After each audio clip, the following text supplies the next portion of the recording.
بادشاہ بادشاہ بادشاہ کروڑی بادشاہ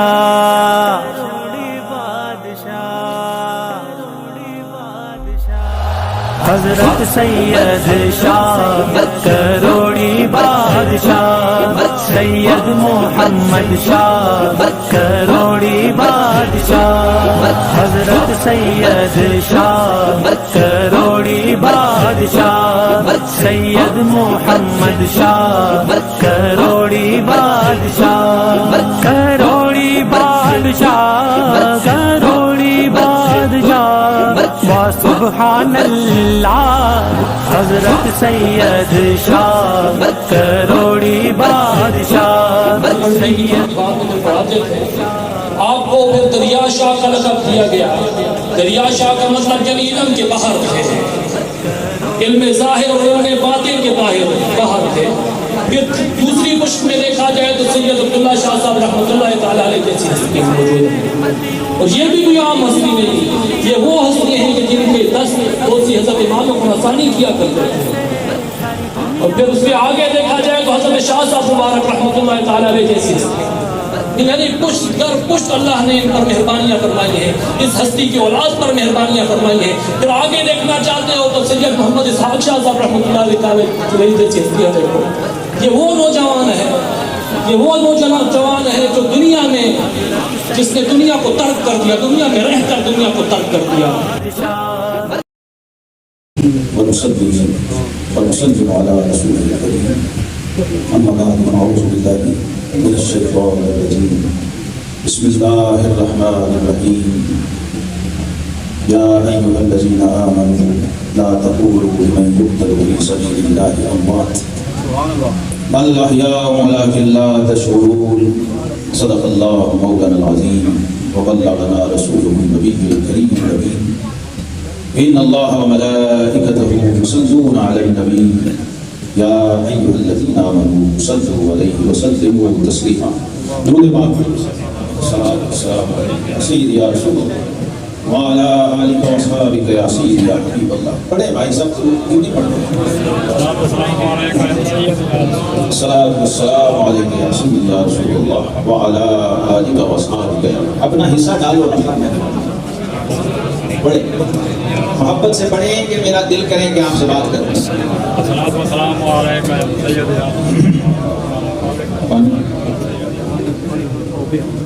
پڑھیں، یہ نجی ہے گانے کے درود پڑھو۔ صلاۃ والسلام علیک یا سیدی یا رسول اللہ وعلی آلک وصحبک یا حبیب اللہ الحمدللہ منشأ الخلق من عدم ثم الصلاة على المختار في القدم مولاي صل وسلم دائما ابدا على حبيبك خير الخلق كلهم۔ کوئی ماتم نہ بین کرنا ہے، کوئی ماتم نہ بین کرنا ہے، آج ذکر حسین کرنا ہے۔ کوئی ماتم نہ بین کرنا ہے، آج ذکر حسین کرنا ہے۔ اور بے ادب گستاخ فرقے کو سنا دو اے حسن، بے ادب گستاخ فرقے کو سنا دو اے حسن، یوں کہا کرتے ہیں سنی داستان اہل بیت۔ اور اہل سنت کا ہے بیڑا پار، امام اہل سنت فرماتے ہیں، مجدد دین و ملت اعلیٰ حضرت فاضل بریلوی سنی کی پہچان بتاتے ہیں، سنی کا معیار، پیمانہ اور کسوٹی، کہتے ہیں اہل سنت کا ہے بیڑا پار، اصحاب حضور نجم ہیں اور ناؤ ہے عطرت رسول اللہ۔ اہل سنت و جماعت کہتے ہیں تمہیں مبارک ہو، تمہارا بیڑا پار ہے۔ کیوں؟ اس کی ایک دلیل نہیں، دو دلیلیں ہیں۔ بیڑا پار اس لیے ہے کہ ہمارے آقا امام الانبیاء والمرسلین رحمت للعالمین شفیع المذنبین جد الحسن والحسین مولانا و مولا الثقلین ابو القاسم سیدنا محمد بن عبداللہ صلی اللہ تعالیٰ علیہ وسلم نے فرمایا صحابی کا نجوم، اے لوگوں میرا ہر صحابی ہدایت کا روشن ستارہ ہے۔ بِأَيِّهِمْ اقْتَدَيْتُمْ اهْتَدَيْتُمْ، ان میں سے جس کی پیروی کرو گے ہدایت پا جاؤ گے. اہل سنت ہدایت کے ان ستاروں سے کرنے لینے والے کو کہتے ہیں. جو رشد و ہدایت کے ان میناروں سے روشنی کشید کرے اس کو سنی کہتے ہیں. اور فرمایا مثل اہل بیت کا سفینۃ نوح، میرے اہل بیت اطہار یہ کشتی نوح کی طرح ہے.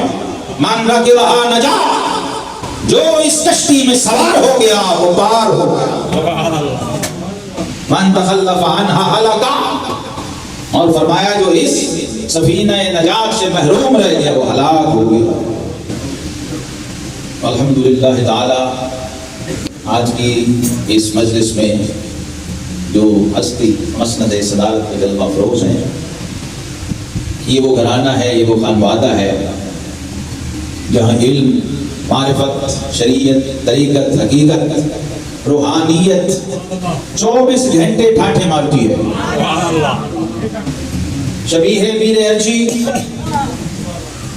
شیخ الحدیث والقرآن حضرت صاحبزادہ پیر علامہ محمد حمید جان صاحب دعوت برکاتہ القدسیہ، اور ہمارے میزبان مکرم فخر دودمان ہاشمیہ حضرت صاحبزادہ پیر سید صاحب حسین شاہ صاحب دامت برکاتہ القدسیہ، جو اس وقت نمائندگی فرما رہے ہیں صاحب عرس حضرت بابا محمد شاہ کروڑی رحمۃ اللہ تعالی، ان کے خانوادے کے چشم و چراغ اور میزبانی کا شرف بھی حاصل فرما رہے ہیں. اور دیگر تمام صاحبان حضرات علماء و مشائخ، حضرت سیدنا مرشدنا خودزادہ سیف الرحمن پیر ارچی مبارک رضی اللہ تعالی عنہ کے خلفاء، مریدین، معتقدین اور جملہ سالکین گرامی قدر، اللہ رب العالمین کا احسان عظیم ہے تو اس نے آج ہمیں ایسی مجلس میں بٹھا دیا ہے جس مجلس میں بدبخت بیٹھ ہی نہیں سکتا، اور اگر بیٹھ جائے تو بدبخت اٹھ نہیں سکتا. یہ وہ مجلس ہے کون قوم لا یشقی جلیسہم. ایک تو ہے سالک ہونا، صوفی ہونا، متقی ہونا، لیکن رب کائنات نے اپنے حبیب کی امت کو ایک رستہ یہ بھی دکھایا ہے. فرمایا ایمان والو کونوا مع الصادقین، سچوں کے ساتھ تو بیٹھ سکتے ہو نا، سچوں کی معیت میں آ جاؤ گے تو سچے بن جاؤ گے، سچ نصیب ہو جائے گا. سچے کی زیارت بھی یہ بندے کو بخشوا لیتی ہے. نجات یافتہ شخص کو بندہ دیکھ لے تو اللہ اس کی نجات کا بھی سامان فراہم کر دیتا. یہ عرس پاک یہ وسیلہ ہے، عرس کی محفل وسیلہ ہے، ایک یاد دہانی ہے، اور ہمیں یہ موقع فراہم کرتی ہے کہ محفل کے اپنے معاملات کو ذرا نظر ثانی. ایمان والوں کی اس نشان قرآن نے بیان کی ہے، وَتَوَاصَوْا بِالْحَقِّ وَتَوَاصَوْا بِالصَّبْرِ. یہ صوفیوں کی مجلس میں یہ لنگر ملتا، درویشوں اور ولیوں کی محفل میں وہ چاہے مزار سے باہر ہو تو بھی ملتا ہے، مزار کے اندر ہو تو بھی ملتا ہے. اس کا فلسفہ ہی یہ. اور پھر دوسری بات یہ کہ خود بابے بزرگ درویش صوفی وہ کہتے ہیں اٹھ جاگ فریدہ ستیا، اٹھ جاگ فریدہ ستیا تے میلہ ویکھڑ جا، جے کوئی مل جائے بخشے آتے تو بھی بخشے جا. یہاں یہ بھی ہوگا کہ بخشے ہوں کے ساتھ بیٹھ جا تو تیری بخشش کا بھی سامان. ایک وسیلہ یہ محفل یوں بھی بنتی ہے. پھر جب بندہ ذاکروں کو دیکھتا ہے نا تو خربوزے پہ خربوزے کا رنگ چڑھ سکتا ہے تو ولی کا رنگ گناہگار پہ نہیں چڑھ سکتا. یہ بھی فلسفہ ہے، کچھ بھی نہیں کرنا. اور نقشبندیوں کی محفل کا سب سے بڑا کمال ہی ہے، سلسلہ عالیہ نقشبندیہ کا یہ کمال ہے کہ ان کا فیض اور ان کی توجہ انعکاسی ہے. افسوس یہ ہے کہ یہ بیان نہیں ہوا. ابھی کل بھی راول پنڈی کے ایک بڑے فاضل محقق رات مجھ سے بات کر رہے تھے کہ جو کچھ مجدد پاک نے مکتوبات شریف میں لکھا ہے انہوں نے کہا کہ ہمارے علماء نے بیان کیوں نہیں کیا. میں نے کہا جب پڑھا ہی نہیں تو بیان کون کرے. مکتوبات شریف دیکھے کس نے پہلے پوچھا تو کرو جا کے. اگر 100 شیخ الحدیث بیٹھا ہو تو اس میں سے 90 نے نہیں پڑھے ہوں گے. تو پڑھنا پھر اگلی بات ہے اس کو سمجھنا. اور سمجھنے کے بعد پھر اس کو اپنے اوپر طاری کرنا، اس کو اپنا حال بنانا، پھر وہ بیان کر سکتا ہے، ورنہ ایک لفظ ایک جملہ نہیں بول سکتا جب تک اس کو اپنے اوپر طاری نہ کرے، کیونکہ وہ سارا الہام ہے، حال ہے، کیفیات ہیں، سلوک کے مدارج جو مراتب ہیں، اس لیے وہ بیان نہیں ہوا۔ تو بزرگوں کی خاص طور پہ یہ جو جس محفل میں آپ بیٹھے ہوئے ہیں نا، جب آپ سلسلہ سیفیہ کہتے ہیں تو اس کا مطلب ہے سلسلہ نقشبندیہ مجددیہ سیفیہ۔ حضرت امام ربانی سیدنا مجدد الفسانی رحمۃ اللہ فرماتے ہیں ہمارا فیض انعکاسی ہے، شرط صرف کیا ہے کہ منکر نہ ہو، معترض نہ ہو۔ ایک شاعر نے کہا حجابی رخ یار تھے آپ ہی ہم، رحمت کائنات صلی اللہ علیہ وسلم کی مجلس ہو، اب سوچو وہاں کوئی محروم رہ سکتا ہے؟ تو وہاں بھی منافقین تھے۔ حضرت عارف رومی فرماتے ہیں ہر کرا روئی میں محبوب نبو دید میں روح نبی سوخ نبو۔ وہ جو اصلی بات بخت اور گستاخ اور بے ادب و منکر تھا، اس کو نبی کی مجلس میں بیٹھنے میں فائدہ نہیں دیا، وہ ابن ابی کا اور رئیس المنافقین عبداللہ ابن ابی ابن سلول ہی رہا۔ کیوں؟ کیونکہ حجاب رخ یار تھے آپ ہی ہم، اپنی نفسانیت اور انانیت کا حجاب لے کے بیٹھا رہا، کھلی آنکھ جب کوئی پردہ نہ دیکھا۔ اب مجھے ایک بات دھیان سے بتاؤ، میری بات سن رہے ہیں توجہ سے؟ جسے سامنے بیٹھا زاہد حسین شاہ نظر نہ آئے، اسے حسین نظر آ جائے گا؟ اور یہ جو کربلا میں ہوا تھا، ان بندوں نے خود خط لکھ کے نہیں بلایا تھا کوفے والوں نے، اور پھر سامنے شہید ہوتے دیکھا اور خود شہید کیا۔ 1400 سال پہلے فزیکلی بنفس نفیس شبیہ رسول حسین کون ہے؟ حسین پیدائشی شبیہ مصطفیٰ، جس کا جبلی فطری طبعی اور پیدائشی شرف اور جسمانی کھلی آنکھوں سے کافر اور مسلمان دونوں کو نظر آنے والا شرف اور فضیلت یہ ہو کہ رب نے ظاہری طور پر بھی محبوب کی تصویر بنا دیا ہو۔ اے لوگوں، اگر کسی آنکھ کو وہ حسین بھی نظر نہیں آیا تو پھر اس سے بڑا بدبخت ماں نے پیدا ہی نہیں کیا۔ آپ سوچئے ذرا دھیان سے، چونکہ صوفیوں کی محفل ہے، سالکوں اور عارفوں کی مجلس ہے، تو اس لیے میں اسی انداز سے عرض کرنا چاہ رہا ہوں جو ان کا طریقہ ہے، اہل حال کا طریقہ ہے، ایک اہل ظاہر کا طریقہ ہے، ایک اہل باطن کا، اور ہمیں پیر ارچی مبارک نے دونوں چکھائے ہیں۔ تو اہل حال کے طریق پہ میں آج دو چار باتیں عرض کرنا چاہ رہا ہوں۔ جس کا ظاہری پیدائشی شرف یہ ہو، جس بچے کا کہ رب نے دنیا میں جب پیدا کیا، دنیا میں بھیجا، تو اس کے وجود کو وجود مصطفیٰ کی شبیہ بنایا ہوا ہے۔ تو اے لوگوں، جس کا ظاہر شبیہ مصطفیٰ ہے، سوچو اس کا باطن کیا ہو۔ جس کے جسمانی کمالات کی ابتدا یہ ہے، اس کے باطنی کمالات کی انتہا کیا ہو۔ مجھے چونکہ فرمایا گیا کہ آج ذکر حسین کرنا ہے، تو بارگاہ حسینیت میں حاضری پیش کریں گے۔ کوفی تو نہیں بنو گے نا؟ ہاں، حسینی بن کے بیٹھنا۔ تو میں چاہتا ہوں جب اٹھیں تو لنگر حسینی ہماری جھولی میں ہو، کیونکہ امام حسین کی اولاد کی چوکھٹ پہ بیٹھے ہوئے ہیں۔ نعرہ تکبیر، نعرہ رسالت، نعرہ تحقیق، نعرہ حیدری، جشن محمد شاہ کروڑی، جشن محمد شاہ کروڑی۔ اب سنیو اپنا نعرہ کو بھی ٹھیک کر لو، اس کی ترتیب بھی ٹھیک کرو۔ نعرہ تکبیر، نعرہ رسالت، نعرہ حیدری، دیشان دیشان، لجپال لجپال لجپال، حسینیت جدیدیت۔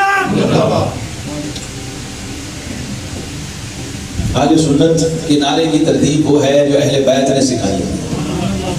نعرہ تکبیر، اللہ اکبر، نعرہ رسالت، یا رسول اللہ، نعرہ صدیقیہ، یا صدیق اکبر، نعرہ حیدری۔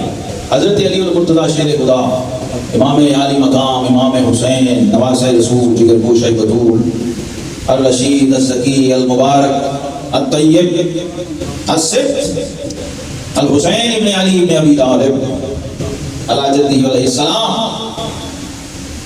آپ کے بابا جان کون ہیں؟ ماں باپ کی معرفت ہوگی تو بچے کی شان پتہ چلے گا. چونکہ الولد سر لابیہ، فرمایا بیٹا اپنے باپ کا سر ہوتا ہے، باپ کا راز ہوتا ہے، اس کا سیکرٹ ہوتا ہے، اس کا ڈی این اے ہوتا ہے. آج کی زبان میں باب مدینۃ العلم جن کا تعارف ہے، انا مدینۃ العلم وعلی بابھا، فرمایا میں علم کا شہر ہوں، علی اس کا دروازہ ہے. وہ علی منبر پہ ہو تو لوگوں کو جب نعرہ سکھائے اور لوگوں کو دین سکھائے، لوگوں کو عقیدہ سمجھائے اور قسمیں کھائے اور قرآن کی آیتیں پڑھے اور لوگوں کو بتائے کہ لوگوں، اور خود اپنے بیٹے نے جب پوچھا، حضرت محمد بن حنفیہ رضی اللہ تعالیٰ، حضرت علی کے بیٹے ہیں، حسنین کریمین تو سیدۃ النساء سیدہ فاطمہ الزہرا سلام اللہ علیہا کے وطن سے ہیں، لیکن دیگر ازواج سے بھی تو آپ کی اولاد ہے نا. حضرت غازی عباس علمدار ہیں، جیسے حضرت ابوبکر ابن علی ہیں، حضرت عمر ابن علی ہیں، عثمان ابن علی ہیں. یہ کربلا کے 72 کیوں بھولے ہوئے ہیں تمہیں؟ صرف 72 کا عدد یاد ہے، 72 ہستیاں یاد نہیں. 72 کا رٹا لگانے والوں، کبھی شہدائے کربلا کی لسٹ تو لکھ کے لگاؤ، تمہیں پتہ لگے گا کہ سنی کے سوا کربلا کی حد میں کوئی داخل نہیں ہو سکتا. کبھی علی کے بیٹوں کے نام تو پڑھو، علی کے پوتوں کے نام تو پڑھو. اور کوئی جرت نہیں کرے گا جس کا عقیدہ علی والا اور حسین والا نہیں ہے، وہ کبھی کربلا کے 72 شہیدوں کے نام منبر پہ لے ہی نہیں سکتا، اس کے بارے میں نہیں ہے، اس کے لیے افورڈیبل نہیں. لیکن سنیوں تم کیوں بھولے ہوئے ہو؟ تمہیں کوئی یاد نہیں ہے. جناب شیر خدا علی المرتضیٰ کرم اللہ وجہ الکریم کے منبر پہ بیٹھتے ہیں تو اپنے بچوں کو، اپنی اولاد کو، اپنی نسلوں کو، اپنے عقیدت مندوں کو جب عقیدہ اور دین سکھاتے ہیں اور خود بیٹا پوچھتا ہے کہ بابا جان اس امت میں رسول اللہ صلی اللہ علیہ وسلم کے بعد نمبر کس کا ہے، نام کس کا لینا ہے، نعرہ کس کا لگانا ہے، اور شان اور عظمت اور فضیلت میں اللہ کے حبیب علیہ السلام کے بعد سب سے اول ہستی کون ہے، تو شیر خدا فرماتے ہیں ابو بکر صدیق رضی اللہ عنہ. جس کا عقیدہ علی سے نہ ملا ہو مسلمان کیسا؟ تو سب سے پہلے اپنا عقیدہ علی والا بناؤ. اور پیر مہر علی شاہ گولڑوی کے پڑپوتے، ان کے خاندان کے چشم و چراغ، اور غوث پاک کے خانوادے کے چشم و چراغ، اور حسنی حسینی سیدوں کے نمائندے نے کہا گولڑا شریف سے پیر نصیر الدین نصیر گولڑوی رحمۃ اللہ علیہ، وہ کہتے ہیں جو پست ذہن ہو یہ اس کے بس کی بات نہیں، جو پست ذہن ہو یہ اس کے بس کی بات نہیں، علی سے پوچھ. ہاں آج علی علی کرنے والے بڑے تمہیں ملیں گے، لیکن میں نقشبندی مجددی سیفی کو سوٹی دے رہا ہوں، اس پہ پرکھ کے دیکھ لینا، تمہیں دودھ کا دودھ پانی کا پانی ہوگا. آج علی کو بتانے والے بڑے ملیں گے تمہیں، علی سے پوچھنے والا نہیں ملے گا. ہم علی کو بتانے والے نہیں، ہم علی سے پوچھنے والے ہیں، کیونکہ ہمارے آقا نے علی کا تعارف ہی یہ کروایا کہ لوگوں، ماں نے وہ لال پیدا ہی نہیں کیا جو علی کو بتائے، جو علی کی معلومات میں اضافہ کرے. آج لوگ کرتے ہیں، نقیب کرتے ہیں، خطیب کرتے ہیں، وائز کرتے ہیں، 2 نمبر بندے نعت خواں بد عقیدہ، وہ یہ کرتے ہیں، یہ بے ادبیاں برسر ممبر کرتے ہیں. علی کو بتا رہے ہیں، علی سے پوچھ کیوں نہیں رہے بھائی؟ تم بتاؤ گے علی کون ہے، علی کی شان، علی کا مقام، علی کا مرتبہ، علی سے پوچھو. علی سے جب علی سے پوچھو گے تو انہوں نے کہا علی سے پوچھ کہ کتنا عظیم تھا صدیق. جب علی سے پوچھو گے تو وہ عقیدہ بتائیں گے کہ اے لوگوں، اس امت میں اگر رسول اللہ صلی اللہ علیہ وسلم کے بعد کوئی ہستی ہے تو وہ ابو بکر صدیق. اب نعرہ کیا بنا؟ پہلے نعرہ تکبیر لگے گا، پھر نعرہ رسالت لگے گا، پھر نعرہ صدیقیہ لگے گا. نعرہ صدیقیہ یا صدیق اکبر، بولو نعرہ صدیقیہ، نعرہ صدیقیہ، نعرہ صدیقیہ. اور 300 رکعت نماز پڑھنے کا ثواب ہے اس ایک نعرے پر. یہ لگن یا صدیقیہ،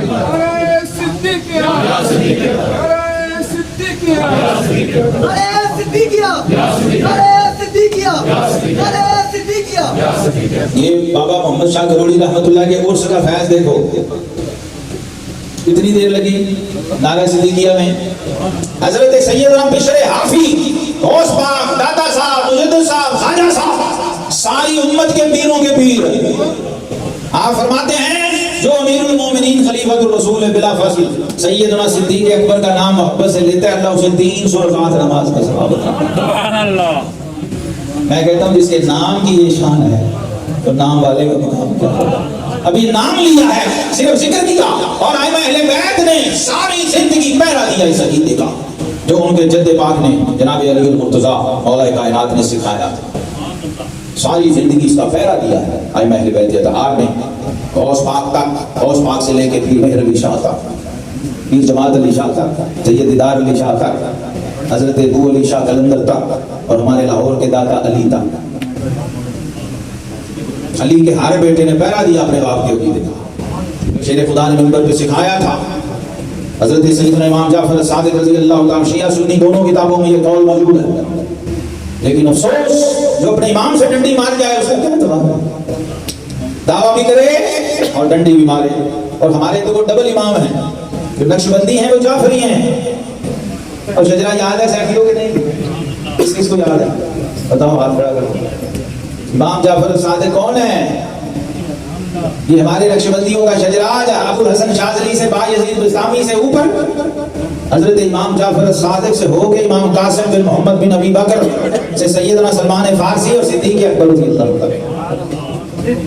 شجرہ نقشبندی کا جو نقشبندی ہے وہ جعفری ہے، طریقت میں جعفری ہے۔ اور ہمارے امام نے کیا فرمایا؟ کہتے ہیں ولدنی الصدیق مرتین، کہتے لوگوں میں ایک نسبت سے علی کا بیٹا ہوں لیکن 2 نسبتوں سے ابو بکر صدیق کا بیٹا ہوں، کیونکہ آپ کی والدہ ایمانداری جو سیدوں کا نانکا ہے، ائمہ اہل بیت کا ننیال ہے، وہ سارا صدیقی ہے۔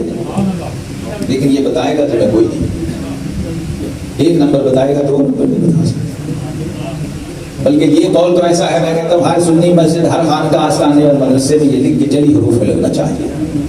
صرف 3 لفظ ہیں امام جعفر صادق نے فرمائے، ہر بدعقیدگی کی جڑ کاٹ لی، ہر 2 نمبری کی جڑ کاٹ لی۔ فرمایا ولدنی الصدیق مرتین۔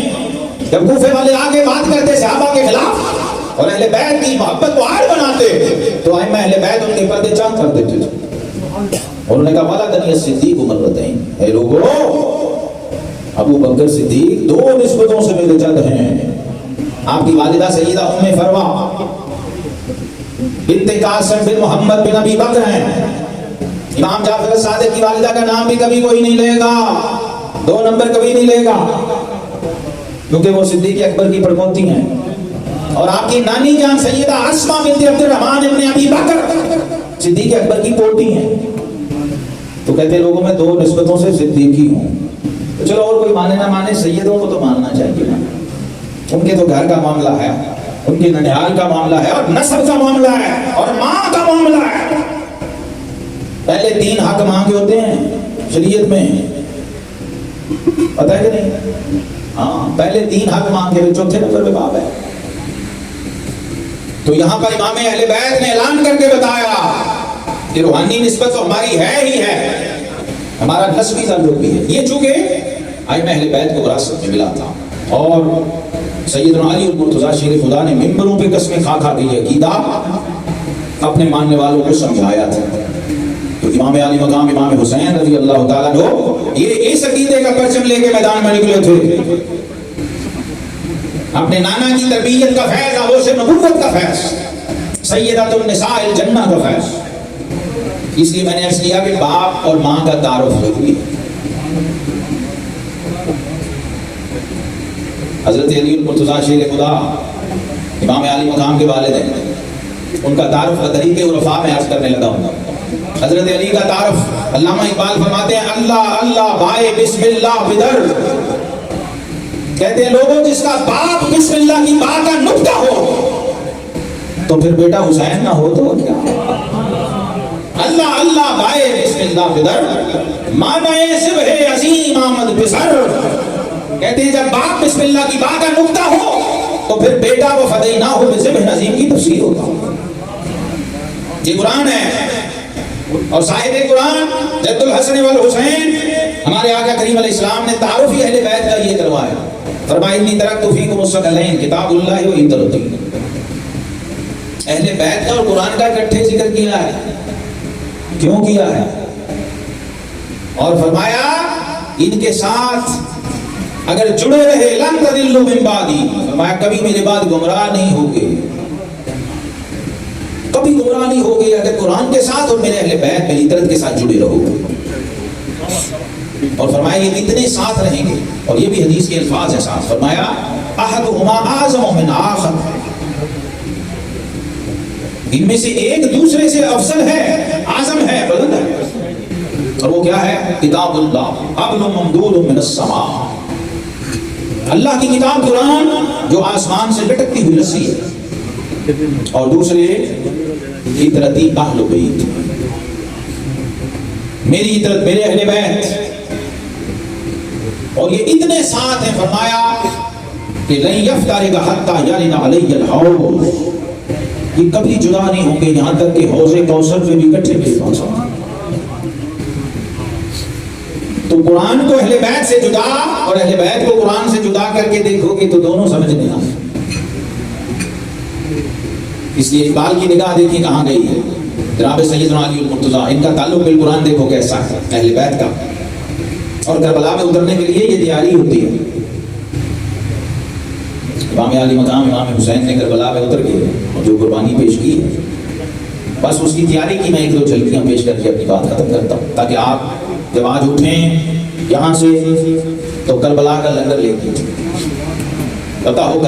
کربلا صرف جلسے کا، تقریر کا، خطاب یا نعرے کا نام نہیں ہے. کربلا کرب و بلا، جس کو قرآن نے کہا حسب الناس ان یترکوا ان یقولوا آمنا وهم لا یفتنون.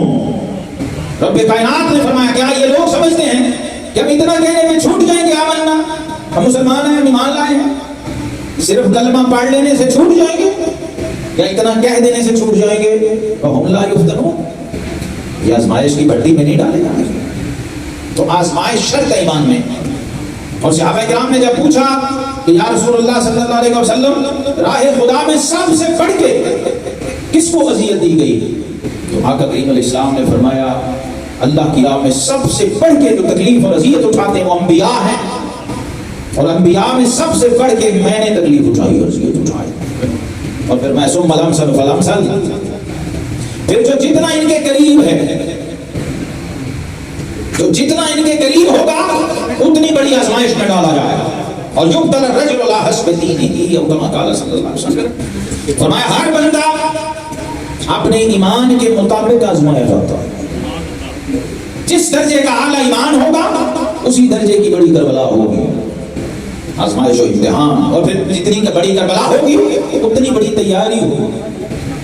اب سوچو جن کی ابتدا یہ ہو، جس کا باپ بسم اللہ کی ماں کا نقطہ اور شہر علم کا دروازہ ہو، اور فاتح خیبر ہو، اور صاحب ذوالفقار ہو، اور اسد اللہ واسد رسول ہی ہو، اور جس کی والدہ ماجدہ سیدۃ النساء الجنہ ہو، جنت کی بیویوں کی سردار ہو، اور خود شبیہ مصطفیٰ ہو.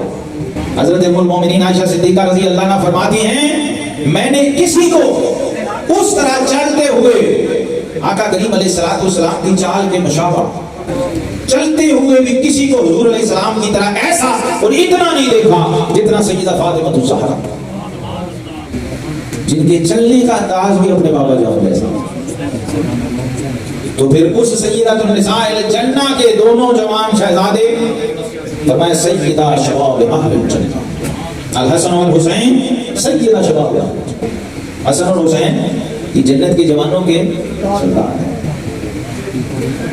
صرف جنتی نہیں کہا، جنت کے جوانوں کے سردار. کبھی سوچا اس پہ کہ کیوں کہا؟ اس کی ضرورت تھی. یہ کیوں اپنی امت کو رسول اللہ صلی اللہ علیہ وسلم نے بتایا، یعنی کیوں کیا؟ جو جس کو اپنا سردار مانتا ہے، اپنا لیڈر مانتا ہے نا، اس کے نعرے مارتا ہے دنیا میں. چھوٹے موٹے کاؤنسلر، ناظم، ایم پی، ایم این اے کا سپورٹر بن جائے، اس کے بینر اور فلیکس لگائی پھرتا ہے. تو اللہ کے حبیب علیہ السلام نے فرمایا جس کو جنت سے انٹرسٹ اور دلچسپی ہوگی وہ اپنے سرداروں سے رابطہ رکھے گا، پتہ لگ جائے گا، اپنے سردار سے تعارف ہوگا، اپنے سردار سے رابطہ ہوگا، اور دنیا میں پتہ لگ جائے گا جنتی جوان کون کون ہے۔ سید اسحاق حسین شاہ ابھی ذکر کر رہے تھے، وہ تعلق تھا نا، تو وہ زندگی میں تعلق چھلکتا ہے۔ عشق اور محبت کی بھی ابھی بات ہو رہی تھی، تو محبت وہ نہیں ہوتی جو فرمائش سے کروائی جائے۔ محبت کسے کہتے ہیں؟ جیڑا کسے دا عاشق ہوئے، ہوئے تو صحیح، جیڑا کسے دا عاشق ہوئے وہ گل اسے نہیں کرتا کہ سہ سہ مگر بہانے کر کے وہ دے مرنے مردا۔ عاشق اس کو کہتے ہیں، عاشق کو فرمائش نہیں کرنی پڑتی، اور عشق اور مشق ایسے ہیں کہ وہ خود ہی مچتے ہیں، ان کو بچانا نہیں پڑتا۔ تو ان مجلسوں میں یہ لنگر عشق و محبت کی بھی نصیب ہوتا۔ جب اہل عشق کی مجلس میں بیٹھ جائے بندہ تو علماء کہتے ہیں صحبت روشن دلاں یک دم دو دم، ہاں دو دم حاصل وہ دو دم۔ اگر کبھی وہ دو دم، دو گھڑیاں، 2 منٹ لگ جائیں، نصیب ہو جائیں، یا اس کی طلب جاگ جائے یا اس کی نظر پڑ جائے، یہ سارا 1 سے 2 منٹ کا معاملہ ہوتا ہے، تو پھر دنیا بدل جاتی ہے، انقلاب آ جاتا ہے، تبدیلی آ۔ شرط ہے کہ وہ طلب لے کے بیٹھا ہو، طالب بن کے بیٹھا ہو، صدق کے طلب سے بیٹھا ہو۔ تو ان مجالس میں یہ لنگر بھی نصیب ہوتا ہے۔ آپ مشائخ نقشبندیہ کی تو یہ شان ہے کہ نان باری سے خوش ہو جائیں۔ یہ میں مثال اس لیے بات کرنے لگا ہوں تاکہ کربلا کی حقیقت سمجھ آ جائے، سمجھانے کے لیے مثال عرض کر رہا ہوں، کیونکہ یہ قریب کی بات ہے، ہم نے سنی ہوئی ہے بار بار علماء سے کہ نقشبندیوں میں ایسے پیر بھی ہوتے ہیں۔ حضرت مجدد پاک کے پیر و مرشد خواجہ خواجگان خواجہ محمد باقی باللہ فانی فی اللہ قدس سرہ العزیز خانقاہ میں مہمان آ گئے رات کو لیٹ، آستانے پہ دیر رات دیر کو مہمان آئے، لنگر ختم ہو چکا تھا، تو لاگری نے جب دیکھا لنگر نہیں تو خواجہ صاحب پوچھیں کہ میرے مہمان روگی سو گئے، تو شرمندگی ہوگی۔ وہ جو علاقے میں ہوٹل والا نان بھائی تھا، تندورچی تھا، جب اس نے دیکھا کہ درویش آ گئے ہیں آستانے پہ تو اس نے روٹیاں لگا کے آستانے پہ بھیج دی۔ مہمانوں نے کھانا کھایا، لاگری بھی خوش ہو گیا۔ صبح خواجہ صاحب نے پوچھا کہ مہمانوں نے لنگر کھایا تھا؟ حضور کھایا تھا۔ لنگر کہاں سے آیا؟ کہ وہ جو نان بھائی اس نے بھیجا۔ آپ خوش ہو گئے، فرمایا بلاؤ نان بھائی کو۔ نان بھائی کو بلایا، فرمایا نان بھائی اے تندورچی، اے تندور پہ روٹیاں لگانے والے کاریگر، مانگ کیا مانگتا ہے؟ باقی باللہ، بقا باللہ کے مقام پہ فائز اس کی مانگ کیا مانگتا ہے؟ اس نے کہا حضور پر دعا دیں۔ آپ خوش ہو گئے، راضی ہو گئے، اور مجھے کیا چاہیے؟ آپ نے فرمایا مانگ کیا مانگتا ہے؟ اس نے پھر کہا کہ حضور آپ کی دعا ہی کافی ہے، آپ نے مجھے بلا لیا ہے، آپ خوش ہو گئے ہیں۔ تیسری بار پھر کہا کہ ابھی وقت ہے، کچھ مانگنا ہے تو مانگو۔ اب وہ بھی تندورچی جوش میں آ گیا، اس نے کہا کہ مجھے باقی باللہ بنا دو، یعنی مجھے اپنے رنگ میں رنگ دو۔ ایسا تعلق تو ماں کبھی کبھی پیدا کرتی ہے۔ تو خواجہ خواجگان کا فیض نقشبندی یہ جوش میں تھا، آپ حجرے میں لے گئے، اور نقشبندیوں کی 4 طرح کی توجہ ہے۔ ایک تو یہ آپ سارے دیکھتے ہیں نا جی، یہ بھی سب کو سمجھ نہیں آتی کیا ہو رہا ہے، سمجھ اسے ہی آتی ہے جس کے اندر کچھ نہیں، کیونکہ ذوق ہی میں نہ شناسی بخدا دان چشی۔ ہم جیسا بندہ سگریٹ کے دھوئیں سے پریشان ہو جانے والا میرے جیسا بندہ، مجھے کیا پتا یہ نشہ کیا ہے جی؟ ہمیں یہ دنیا کے نشے کی سمجھ نہیں ہے، تو وہ تو دین کا نشہ ہے، روح کا نشہ۔ اس کا پتہ اسی کو لگتا ہے جس نے چکھا ہے۔ تو خواجہ صاحب اندر لے گئے۔ ایک توجہ نقشبندیوں میں ہوتی ہے جس کا بھی میں ذکر کر رہا تھا، توجہ انعکاسی ہے، اس کے لیے کچھ بھی نہیں کرنا، بس آگے بیٹھ جائیں، ادھر سے ادھر فیض چلا جاتا ہے۔ ایک توجہ وہ ہے جو غار ثور میں امام الانبیاء نے یار غار پہ فرمائی، اس کو کہتے ہیں توجہ اتحادی۔ کیا کہتے ہیں؟ توجہ اتحادی کا مطلب ہے من تو شدم تو من شدی، من تن شدم تو جان شدی، تا کس نہ گوید بعد ازی من دیگرم تو دیگری۔ جب غار سے باہر نکلے تو پہچان نہ سکے کہ حبیب کون ہے، صدیق کون ہے۔ وہ توجہ اتحادی خواجہ باقی باللہ نے اجرے میں لے جا کے جب اس تندور جی پہ فرمائی تو جب باہر نکلے تو دونوں ہی باقی باللہ تھے، شکل بھی بدل گئی ہوئی تھی، ظاہری حلیہ بھی، رنگ ڈھنگ بھی، وضاحت بھی خواجہ باقی باللہ کے رنگ میں لگی ہوئی تھی، اور لوگ پہچان نہیں سکے کہ باقی باللہ کون ہے اور نان بھائی کون ہے۔ بس فرق صرف یہ تھا کہ ایک بالکل قائم دائم اور دوسرا ڈاواڈول، وہ مستی میں جھول رہا تھا اور تھوڑی دیر بعد زمین پہ گرا، روح برباد کر گیا۔ تو خواجہ خواجگان خواجہ باقی باللہ کو قدس سر العزیز نے فرمایا کہ برتن چھوٹا تھا، چیز بڑی مانگ بیٹھا، اتنا ظرف نہیں تھا لیکن تاب نہ لاتے ہوئے روح پرواز کر گئی۔ میں یہ کہتا ہوں پھر بھی خوش بخت تھا کہ ساری زندگی تندور میں روٹیاں لگاتا رہا اور دنیا سے جاتے ہوئے باقی باللہ بن کے چلا گیا، مقام بقا باللہ پہ چلا گیا۔ اب لوگوں میں نے یہ بات کیوں سنائی آپ کو؟ یہ بات اس لیے سنائی ہے کہ جب باقی باللہ کی توجہ سے نان بھائی باقی باللہ بن سکتا ہے تو امام حسین کی توجہ عاشورہ کی رات جب 72 پہ پڑی ہوگی، جب آپ نے چراغ بجھائے ہوں گے اور اندھیرا کیا ہوگا اور نانا کی سنت ادا کی ہوگی کہ آج جو جانا چاہے چلا جائے، حسین کی غیرت اور بدر والی سنت آپ نے زندہ کی۔ 313 کے سالار نے بھی کہا تھا جو جانا چاہے جا سکتا ہے۔ حسین نے اپنے نانا کی سنت زندہ کی اور ان کی غیرت نے گوارا نہیں کیا کہ اب اس حالت معراج اور تسلیم و رضا کی اس انتہا پہ کوئی 2 نمبر کمزور یا غلط یا بے وفا آدمی ہمارے درمیان ہو۔ اس لیے موقع دیا کہ کوئی ملامت نہیں ہوگی، کوئی مواخذہ نہیں ہوگا۔ اب وہاں جو 72 ٹکے ہیں سوچو وہ کیا ہوگی، وہ کیسی کریم ہوگی۔ اور پھر جب امام نے چراغ جلا کے دیکھا ہوگا کہ 72 ناگ پورے ہیں تو اب شبیہ مصطفیٰ نے کیسی توجہ ان پہ فرمائی ہوگی۔ یہ ایک نان بھائی باقی باللہ بن گیا ہے تو وہ 72 حسین نہیں بنے۔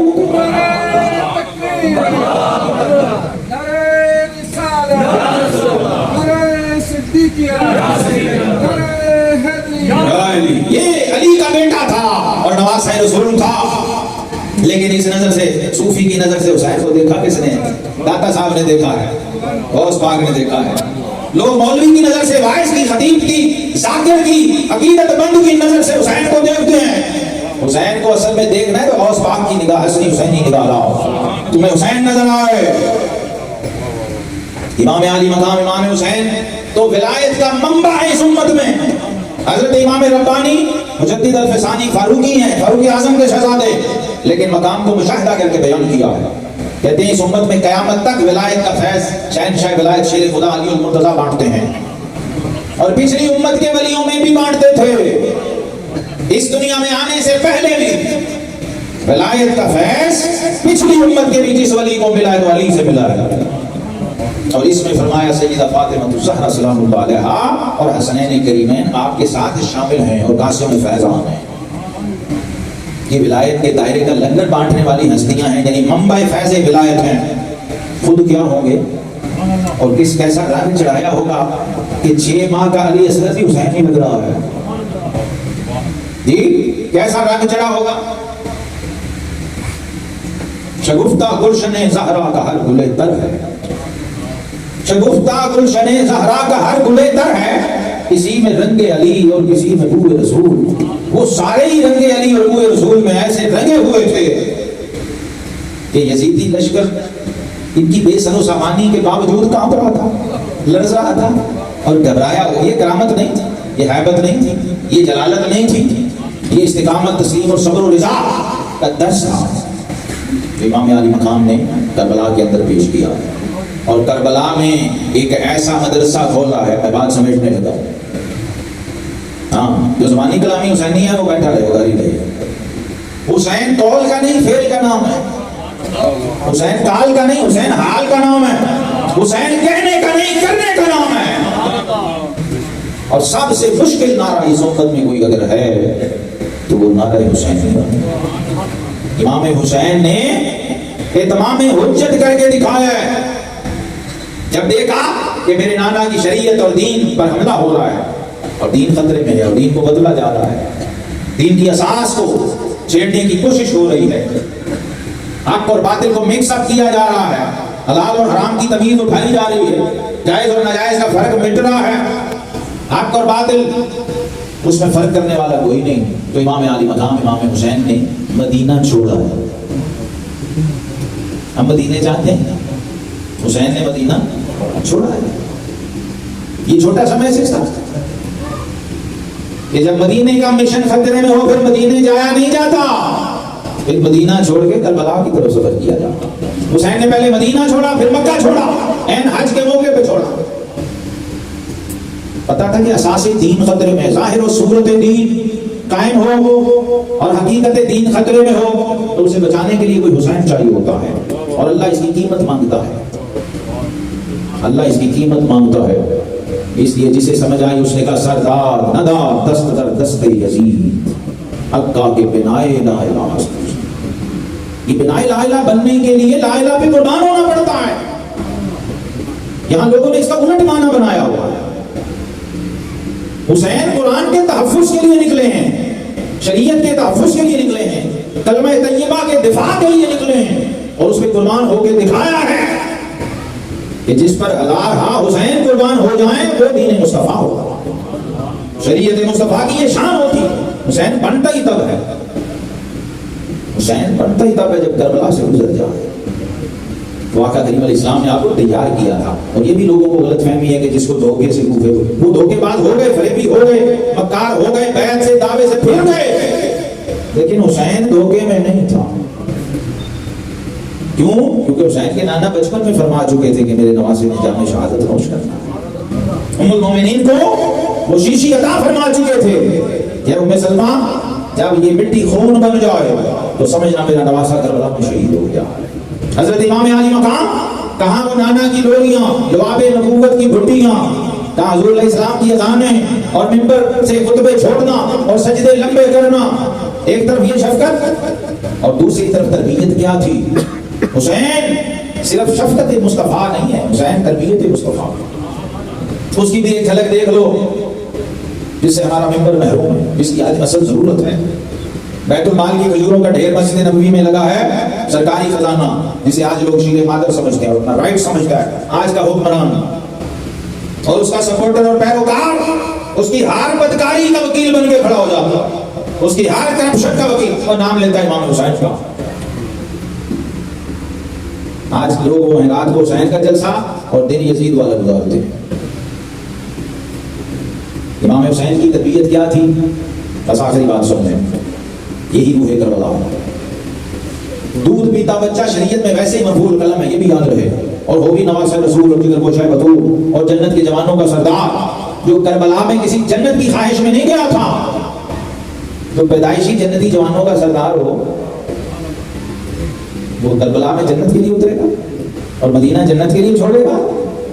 جس کے گھر کے آگے نانا نے باغیچہ ہی جنت کا بچھایا ہوگا، میرے نواسے تیرے کھیلنے کے لیے روزۃ من ریاض الجنہ جو ہے یہاں کھیلا، جو جنت میں پل کے جوان ہوا ہو. اس کا مطلب یہ ہے کہ وہ جنت سے آگے کی کسی چیز کے لیے نکلا تھا میدان میں. اس تربیت کا یہ فیضان تھا جو حسین کے نانا جان امام الانبیاء صلی اللہ علیہ وسلم نے فرمائی تھی. اب وہ مسند احمد کی یہ روایت ہے، جب وہ کھجوروں کا ڈھیر، سرکاری بیت المال کی کھجوروں کا ڈھیر مسجد نبوی شریف میں لگا تھا، تو امام حسین رضی اللہ عنہ بچے تھے، گھٹنوں کے بل خریدتے ہوئے کھجوروں کے ڈھیر کی طرف بڑھے اور ایک کھجور اٹھائی اور اس کو اپنے دہنے پاک اپنے منہ میں رکھا، چبایا، حلق میں لے گئے.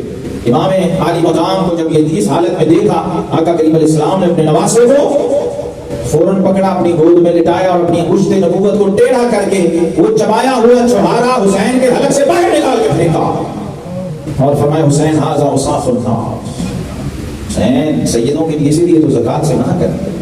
آقا علیہ السلام نے جیسے اپنے لیے حرام کیا، اپنی آل کے لیے بھی زکات و صدقات کو حرام فرما دیا. تو میں حسین یہ لوگوں کا میل ہے، اگر یہ تیری رگوں میں اتر گیا تو پھر کل کربلا میں حق کون ہے؟